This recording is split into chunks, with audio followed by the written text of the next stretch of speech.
Hi guys, welcome back with another blog. I hope आप सब ठीक होंगे। मैं भी बहुत अच्छी हूँ।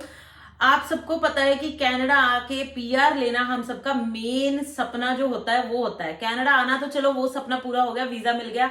अब हमें ये होता है कि यार बस फटाफट से पीआर हो जाए और फिर उसके बाद हम अपनी लाइफ जो है शुरू करें। या फिर वो लोग जो इंडिया से हैं वो भी यही सोचते हैं। जब आप यहाँ पे आ जाते हो, मतलब आपकी लाइफ स्टार्ट हो जाती है। मतलब अल्टीमेट जो मेन गोल होता है वही होता है कि फटाफट से पीआर हो। सिटीजनशिप तो चलो अलग चीज है, वो तो जब आप पीआर हो जाते हो तो सिटीजनशिप तो हो ही जाती है। वो तो हर किसी का गोल नहीं होता है। सच में हर कोई सिटीजनशिप नहीं लेना चाहता कनाडा की। पीआर तक का मेन मोटिव होता है। तो अब जैसे आपको पता है 3 महीने ही बचे हैं, तो वीडियो को स्टार्ट करने से पहले मैं आपको रिक्वेस्ट करना चाहती हूँ, चैनल पे नए आए हो तो चैनल को सब्सक्राइब, वीडियो को लाइक एंड शेयर जरूर कर दो। अगर मेरे साथ अपॉइंटमेंट बुक करना चाहते हो, किसी चीज को लेकर कोई डिस्कशन करना चाहते हो, उसका लिंक आपको मेरे डिस्क्रिप्शन बॉक्स में मिल जाएगा और उसका लिंक आपको मेरी इंस्टाग्राम की बायो में भी मिल जाएगा।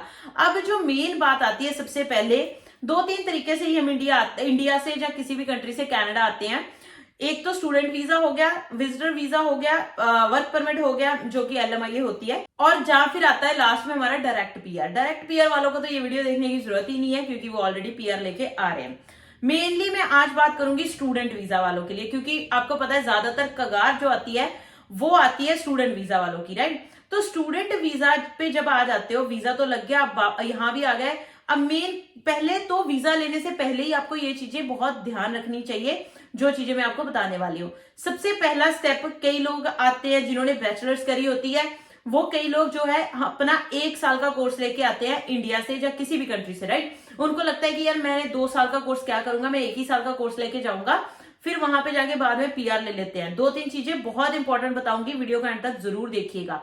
अब उससे होगा क्या, सबसे पहली चीज, जब आप कनाडा 1 साल का मतलब लेके आते हो स्टडी वीजा, मतलब 1 साल का कोर्स लेके आते हो, तो यहाँ पे आके जब आप अपनी 1 साल की स्टडी खत्म करने के बाद अपना वर्क परमिट अप्लाई करते हैं, जिसको हम बोलते हैं पीजीडब्ल्यूपी, जो कि पोस्ट ग्रेजुएशन वर्क परमिट होता है, सिर्फ स्टूडेंट्स को ही मिलता है कनाडा में। वो आपको, अगर आपने 1 साल की स्टडी करी है तो 1 ही साल का मिलेगा, राइट। अगर वो 1 साल का मिला, अब होने को पहले हो जाती थी, पहले 6 मंथ, कई प्रोविंसेस ऐसी होती थी जहां पे आप 6 मंथ काम करने के बाद अपनी पीएनपी या पीआर तो नहीं लगा सकते, पीएनपी लगा सकते थे, ठीक है।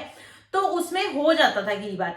अब 2-3 provinces, as per I know, 2-3 provinces अभी भी हैं जहां पे आप 6 मंथ काम करने के बाद आप अपनी पीएनपी लगा सकते हो, but situations are totally different than before. वो मैं क्यों बोल रही हूँ situations are totally different than before, क्योंकि आजकल जो प्रोविंसेस पहले 6 मंथ्स के बाद पीएनपी दे देती थी, है तो वही मोस्टली प्रोविंसेस जो अभी भी 6 मंथ के बाद पीएनपी मिल जाती है। बट पहले उन रूल्स के बारे में या उन चीजों के बारे में लोगों को ज्यादा नहीं पता था। लोगों को, मतलब कि एम्प्लॉयर्स जो होते थे, जो आपको पेपर वर्क में हेल्प करते थे, उनको ज्यादा इन प्रोग्राम्स के बारे में नहीं पता था, ठीक है। अब उनको बहुत ज्यादा इन चीजों के बारे में पता चल चुका है क्योंकि बहुत ज्यादा इमिग्रेंट्स वहां पे मूव हो चुके हैं इसी काम के लिए। तो अब एम्प्लॉयर्स बहुत ज्यादा तंग करने लगे हैं। वो इसलिए तंग करने लगे हैं क्योंकि एम्प्लॉइज जो उनके साथ काम करते थे, जिन्होंने अपनी उनसे पीआर ली है, उन्होंने उन्हें तंग किया है। ऑब्वियसली हर कोई बंदा, जब किसी को धोखा मिल जाता है, जब एम्प्लॉयर्स को ऑब्वियसली धोखा मिला होगा, किसी एम्प्लॉय ने मान लो बिना नोटिस दिए काम छोड़ दिया, एम्प्लॉयर्स का तो काम खराब हो रहा है ना। उनको बिना, मतलब बंदा, अब उनके पास बंदा नहीं है, एम्प्लॉयर को खुद काम करना पड़ रहा है, किसी भी तरह का बिजनेस हो, किसी भी तरह का वो जॉब हो, राइट।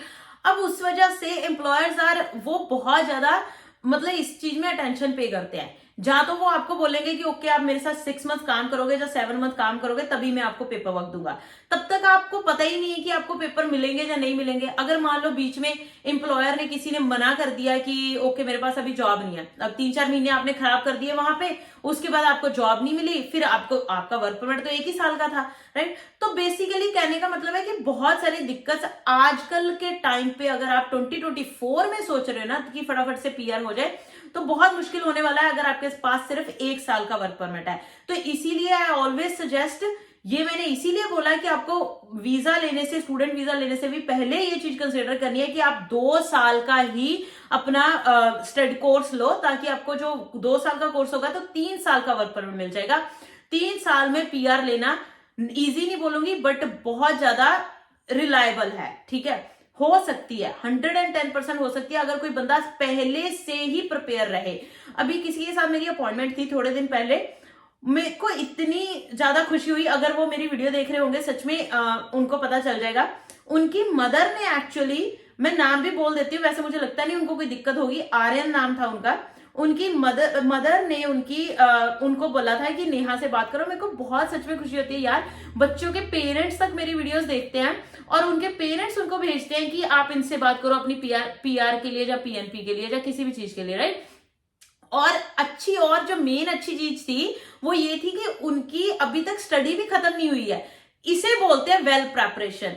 वो पहले से ही प्रिपेयर, उनको अब पता है कि उन्हें क्या करना है, मतलब वो पहले से ही बहुत ज्यादा प्रिपेयर। अभी उनकी 1 साल की स्टडी खत्म नहीं हुई, मतलब 1 साल की स्टडी बची हुई है, अभी से उनको पीआर के रास्ते ढूंढने उन्होंने शुरू कर दिए, which is a very good thing, ठीक है।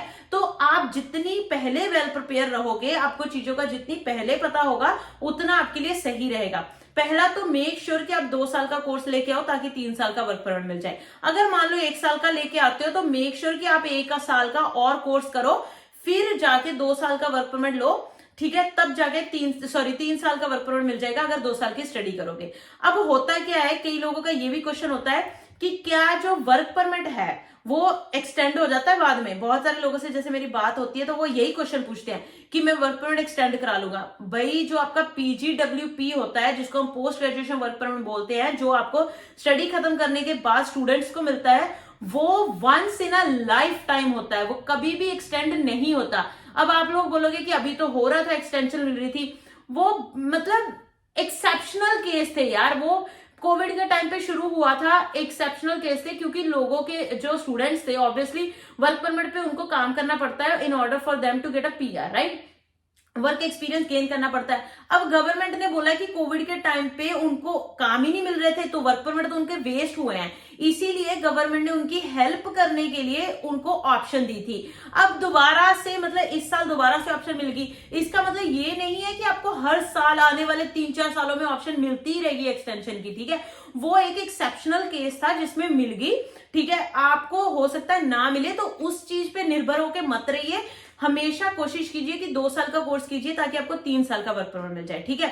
अब उसके बाद बारी आती है, ये तो पता चल गया कि एक्सटेंड नहीं होता है, ठीक है। उसके बाद मेक श्योर, अगर तो आपको जॉब, जो बेसिक चीजें है वही बता रही हूँ, अगर आपको जॉब 0, 1, 2, 3 नौ कोड्स में मिल जाती है तो आप हमेशा एक्सप्रेस एंट्री में ही कंसिडर करो अपनी पीआर की।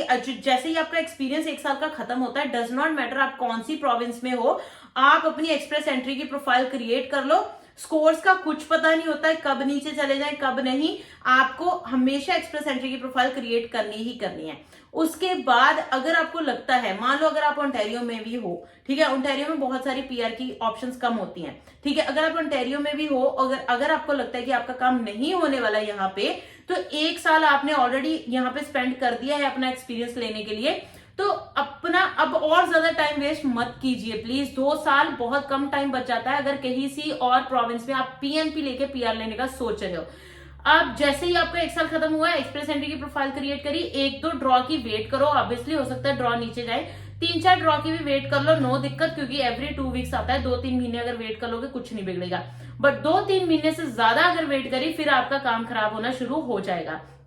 जिस भी प्रोविंस में आप मूव करने का सोच रहे हो पीएनपी के लिए, फटाफट से वहां पे मूव कर जाओ। वहां के पीएनपी रूल्स मेक श्योर आप मूव करने से पहले ही पता करो। वहां के पीएनपी के रूल, जहां भी आप मूव करने का सोच रहे हो वहां के पीएनपी के रूल मेक श्योर आप पहले ही पता करो, तब मूव करो। बहुत सारे लोगों ने ये गलती करी है, पहले मूव कर जाते हैं, बाद में उनको पता चलता है कि यार जो मैं सोच के आया था वो तो यहाँ पे है ही नहीं, बाद में वो दूसरी किसी और प्रोविंस में मूव होने का सोचते हैं। बहुत ज्यादा हौश-पौश हो जाता है यार, बहुत ज्यादा खर्चा भी हो जाता है, ठीक है। 2 महीने का आपको पता है कि रेंट देना पड़ता है, तो ये सारी चीजें बहुत ज्यादा ध्यान में रखो। बहुत जल्दी आप पीआर ले सकते हो अगर आप ये 4-5 चीजें ही हैं, 4-5 चीजों को आप ध्यान में रखोगे तो बहुत जल्दी आप पीआर हो सकते हो 2024 में।